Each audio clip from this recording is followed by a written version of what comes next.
Good morning dear students, कैसे हैं आप सब। आप सबका स्वागत है हमारे channel DOE worksheet for you में।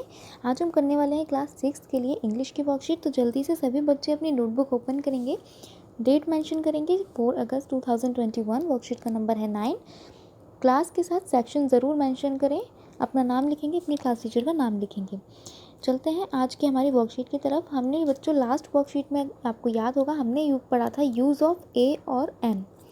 ठीक है, ए एंड एन का यूज़ हमने पढ़ा था।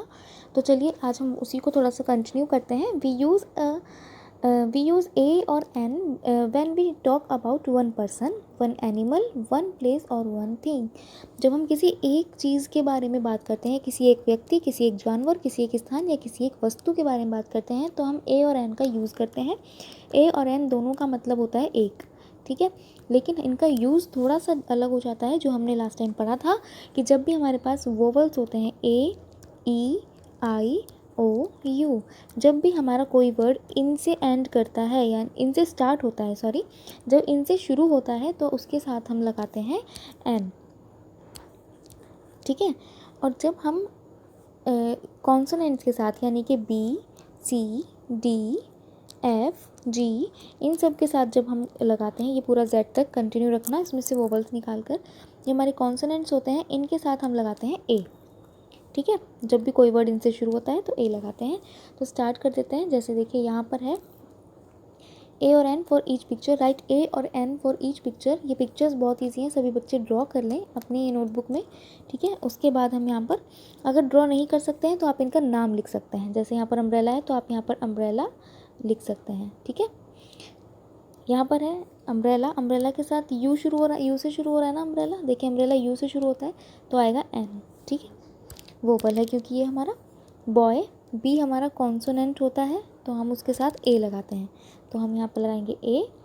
बनाना बी कॉन्सोनेंट, ए। एलिफेंट ए, ई, आ गया ना, वोवल है तो वोवल में हम लगाते हैं एन। ठीक है, तो यहाँ पर लिख देंगे एन। आइसक्रीम, आई हमारा ए, ई, आई, थर्ड वोवल हमारा आई ही होता है, आई से शुरू हो रहा है आइसक्रीम, तो हम यहाँ पर भी लगाएंगे एन। एरोप्लेन, एयरप्लेन हमारा कहाँ से शुरू होता है, ए से।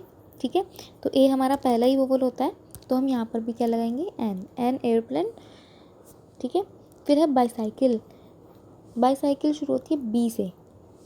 ठीक है, तो बी हमारा कॉन्सोनेंट है तो हम लगाएंगे ए। ऑमलेट, ऑमलेट कहाँ से शुरू होता है, ओ से। ठीक, ओ हमारा वोवल है, ए, ई, आई, ओ, फोर्थ वोवल हमारा ओ है, तो यहाँ पर आ जाएगा हमारा एन। ठीक है, फिर है पीकॉक, पी हमारा एक कॉन्सोनेंट है, वोवल नहीं है, तो कॉन्सोनेंट के साथ हम लगाएंगे ए। ठीक है, हमने ए और एन कर लिए। बी, पार्ट बी पर आते हैं जल्दी से। Fill in the blanks with a और एन, फिर से हमें ए और एन भरना है, तो हमें वही देखना है last word. My mother is teacher, teacher क्या कहाँ से शुरू हो रहा है, टी से, ये हमारा एक कॉन्सोनेंट है, कॉन्सोनेंट के साथ हमारा क्या लगता है ए, टीचर के साथ हम लगाएंगे a. Sudha eats apple every day, apple, apple a से शुरू हो रहा है तो यहाँ पर हमारा वोवल आ गया है तो हम लिखेंगे an. Umbrella saves us from getting wet, umbrella कहाँ से शुरू हो रहा है, यू से, वोवल है तो एन। सिर्फ ये लास्ट वर्ड हमें देखना है जो फिलअप के बाद में है। ठीक है, इसको देखना है ये कहाँ से शुरू होता है। I bought toy today, T हमारा कॉन्सोनेंट है तो ए। शी हैज़ नेवर सीन इग्लू, इग्लू आई हमारा वो है वोवल, तो वोवल के साथ हम लगाएंगे एन। देयर इज़ आउल, ओ हमारा एक वोवल है तो हम यहाँ पर लगाएंगे एन। ठीक है, आगे चलते हैं क्वेश्चन नंबर सी पर। फिल विद ए और एन, फिर से हमें ए और एन के साथ भरना है। ऑन सनी डे, एस हमारा कॉन्सोनेंट है तो a. I wanted to buy I went to the market, I wanted to buy, मैं मार्केट गई और क्या खरीदना चाहती थी, पेयर ऑफ सॉक्स। पी कहाँ से शुरू होता है, पेयर कहाँ से शुरू होता है, पी से, पी क्या है हमारा कॉन्सोनेंट तो ए। ठीक है, a pair of socks and toy for my little brother, T फिर से वही हमारा कॉन्सोनेंट है तो ए। ठीक है, in the market I made friend, friend consonant है F, a. He was eating ice cream, ice cream कहाँ से शुरू हो रहा है, आई से, तो हमारा वोवल है, यहाँ पे हम लिखेंगे an. It started to rain, बारिश शुरू हो गई. He went away with his mother while I bought umbrella. क्या क्या खरीदा? अम्ब्रेला. यू यानी कि वोवल तो एन लगेगा. फ्रॉम शॉप, एस हमारा कॉन्सोनेंट है, ए लगेगा. I saw some people waiting for bus, B हमारा कॉन्सोनेंट, बी के साथ फिर से ए लगेगा. ही I went to tea stall, ठीक है, यहाँ पे कॉन्सोनेंट है तो a. I bought a cup of tea and enjoyed the rain.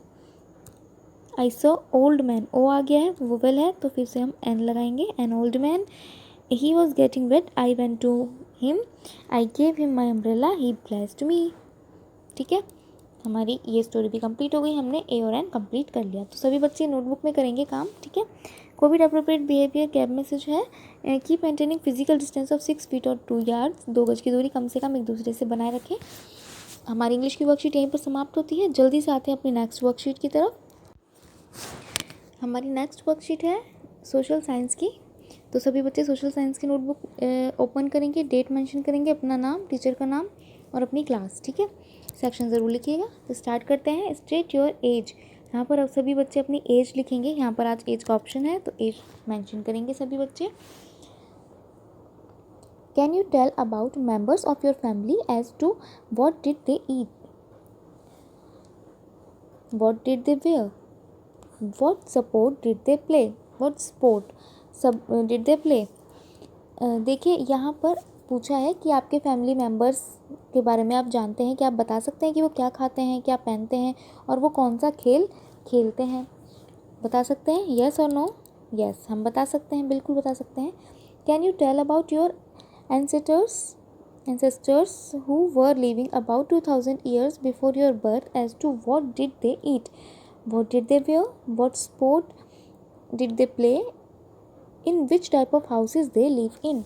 क्या आप ये बता सकते हैं कि हमारे जन्म से 2000 साल पहले जो व्यक्ति, जो लोग रहते थे वो क्या खाते थे, क्या पहनते थे, क्या खेलते थे और किस तरह के घरों में रहते थे. क्या आप बता सकते हैं?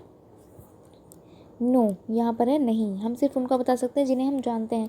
Then how could we know about them. तो हम उनके बारे में जानकारी कैसे प्राप्त कर सकते हैं, कैसे जान सकते हैं उनके बारे में. We can get information about them through the following sources. हम इन सोर्सेज से उनके बारे में जानकारी प्राप्त कर सकते हैं. पहला है मैन्यूस्क्रिप्ट, इसको बोलते हैं पांडुलिपि. हिंदी में ये बोला जाता है पांडुलिपि. जो हिंदी मीडियम उसमें पढ़ रहे हैं उनके लिए भी मैं बोल देती हूँ, पांडुलिपि पढ़ रहे हैं अब हम. हैंड रिटन बुक्स, ये वो बुक्स होती हैं जो हाथ से लिखी गई हैं. इन द पास्ट में, अतीत में. Were called manuscript. It is derived from a Latin word menu. ये मेन्यू से लिया गया है, एक लैटिन शब्द है, वहीं से लिया गया है. Which means hand. इसका मतलब होता है हाथ, यानी कि हाथ से लिखी एक किताब, एक स्क्रिप्ट है जो हाथ से लिखी गई है, वो मैन्यूस्क्रिप्ट है यानी कि पांडुलिपि है. ठीक है. These were usually written on palm leaf. वो पाम की लीफ पर लिखा जाता है. ठीक है, इसे बोलते हैं भोजपत्र हिंदी में. और on the specially prepared bark of a tree known as the birch which grows in the Himalayas. ये एक ऐसे पत्र पर लिखा जाता है, भोजपत्र जिसे बोलते हैं, जो हिमालय में पाया जाता है और उसे हिंदी में बोलते हैं भुर्ज या हिंदी में बर्च, इंग्लिश में बर्च. ठीक है.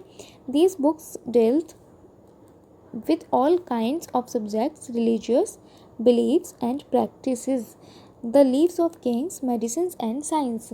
इन पुस्तकों में जितनी भी हैं सब रिलीजियस मान्यताएं हैं. ठीक है, मतलब धार्मिक मान्यताएं हैं सारी, जो भी धर्म से जुड़ी हुई हैं. राजाओं का जीवन काल है, हमारे जितनी भी आस्था है उसके बारे में, इन सब चीज़ों के बारे में हमें जानकारी दी गई है. औषधियों के और विज्ञान के बारे में भी जानकारी दी गई है. ठीक है. फिर आता है इंस्क्रिप्शंस यानी कि अभिलेख. इसको बोलते हैं अभिलेख. These are writing on the relatively hard surface such as stone और मेटल. ये बहुत हार्ड सरफेस पर लिखा हुआ होता था, जैसे कि मेटल या स्टोन, जैसा आप पिक्चर में देख पा रहे हैं. Sometimes kings got their orders inscribed to so that people could see, read और and obey them. कई बार ये राजा महाराजा इस चीज़ का आदेश देते थे, ये सब इंस्क्राइब कराने का यानी कि लिखवाने के लिए, गुदवाने के लिए, इसे गुदवाना बोलते हैं हिंदी में, पत्थर पर, जिससे लोग पढ़ें और उसे ओबे करें, यानी कि उसका पालन करें, उनकी आज्ञा मानें। ठीक है। There are other kind of inscriptions as well where men and women including kings and queens recorded what they did।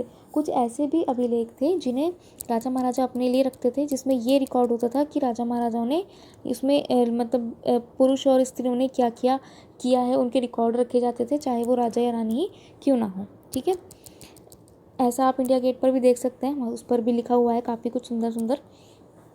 ठीक है। आगे आते हैं रिमेन्स एंड स्कल्पचर्स, यानी कि अवशेष तथा मूर्तियाँ। There were many other things that were made and use in the past. अतीत में बहुत सारी चीज़ें थी जो ऐसी बनाई गई थी और यूज़ की गई थी। The remains of building made of stone and bricks, painting and sculptures.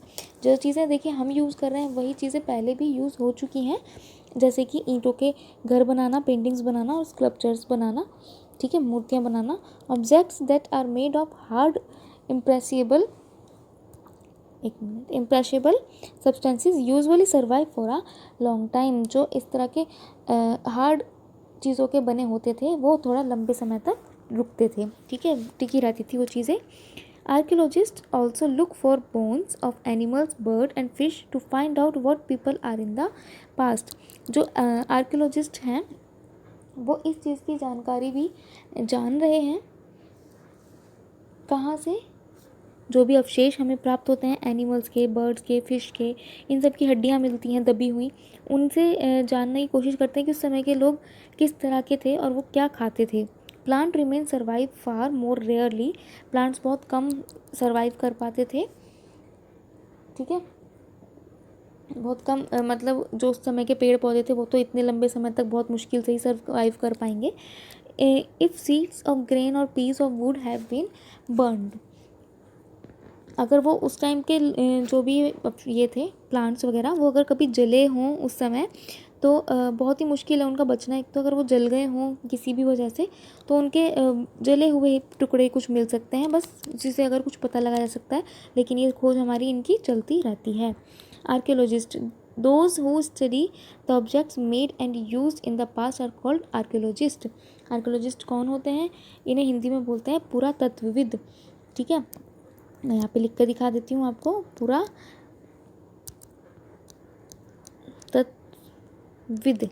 ठीक है, पुरातत्वविद यानी कि इनका जो काम होता है वो पुराने समय की चीज़ों को इकट्ठा करके उनसे ये सर्च करना होता है कि पास्ट में किस तरह के लोग रहते थे। ठीक है, अब आते हैं क्वेश्चन आंसर पर।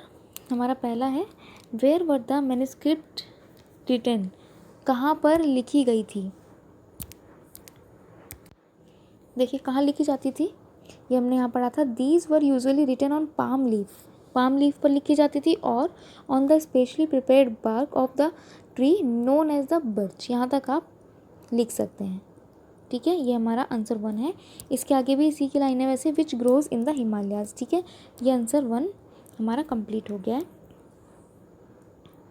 सेकंड है, why did the rulers make inscriptions. Rulers inscriptions क्यों बनवाते थे? यहाँ पर था, king got their orders inscribed so that people could see, read and obey them. ये हमारा सेकंड है। ठीक है, who are called the archaeologist. Archaeologist का हमने यहाँ पे पढ़ लिया है, ये हमारा थर्ड आंसर है। तो सभी बच्चे नोटबुक में आंसर नोट कर लेंगे। कोविड अप्रोप्रिएट बिहेवियर है to stay safe in the fight against कोविड-19, wear a mask. I hope ये वीडियो आपके लिए हेल्पफुल रहा होगा। अगर आपको कोई सजेशन देना है तो कमेंट सेक्शन में दे सकते हैं। अगर आप चैनल पर नए हैं तो प्लीज़ चैनल को सब्सक्राइब करें, ताकि आपको KG to 8 तक की वीडियो यहाँ पर इजीली प्राप्त हो सके, मिल सके। मिलते हैं अगली वर्कशीट के साथ। तब तक के लिए खुश रहिए, सुरक्षित रहिए और पढ़ाई करते रहिए। Thank you.